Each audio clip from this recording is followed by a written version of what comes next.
పెళ్లి కాని అమ్మాయిల్లో మనం బ్రెస్ట్ డెవలప్మెంట్ లేనప్పుడు ప్రధానంగా చేసే 2 ప్రొసీజర్స్, ఒకటి ఫ్యాట్ ఇంజెక్ట్ చేయడం, ఒక బాడీలో వాళ్ళు కొంచెం ఒబీస్ ఉండి ఫ్యాట్ స్టోరేజ్ కనుకుంటే మనం ఫ్యాట్ తోని బ్రెస్ట్ స్ట్రక్చర్ని బిల్డ్ చేయొచ్చు. అది కాకుండా సెకండ్ ప్రొసీజరు మనకు బ్రెస్ట్ ఇంప్లాంట్స్. సో బ్రెస్ట్ ఇంప్లాంట్స్లో మనం జనరల్గా చాలామందికి ఏంటంటే స్కార్ పడుతుంది కదా, ఇది మనకు కనపడుతుంది అనే ఒక అపోహ ఉంటుంది.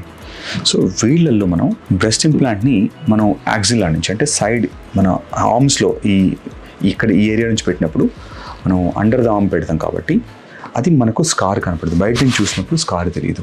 ఇంకోటి బ్లాక్ ఏరియాలో అంటే నలుపు ఏదైతే సర్కిల్ నిపిల్ ఏరియాలో ఉంటుందో ఆ నిపిల్ ఏరియాలో నుంచి కూడా మనం ఇంప్లాంట్ పెట్టచ్చు. సో దట్ బయటికి ఎక్కడ చూసినా కూడా మనకు స్కారింగ్ ఉంటుంది. సో ఈ 2 టెక్నిక్స్తోని మనము బయటికి ఒంటి మీద స్కార్ తెలియకుండా వాళ్ళ ఏజ్కి తగ్గట్టుగా వాళ్ళకి నార్మల్ బ్రెస్ట్ సైజ్ ఎలా ఉంటుందో అలా బ్రెస్ట్ సైడ్ని మనం ఇంప్లాంట్తోని మనం సరి చేసుకోవచ్చు. వీళ్ళలో ఖచ్చితంగా ఒకటి గుర్తుపెట్టుకోవాల్సిందంటే చెస్ట్ చాలా టైట్ ఎన్వలప్ ఉంటుంది, అంటే ఆ స్కిన్ ఎక్స్పాండ్ కాదు కాబట్టి ఖచ్చితంగా మీరు ప్రొఫైల్ లో ఆర్ మీడియం ప్రొఫైల్ వాటికి వెళ్తేనే మనకు మంచిది.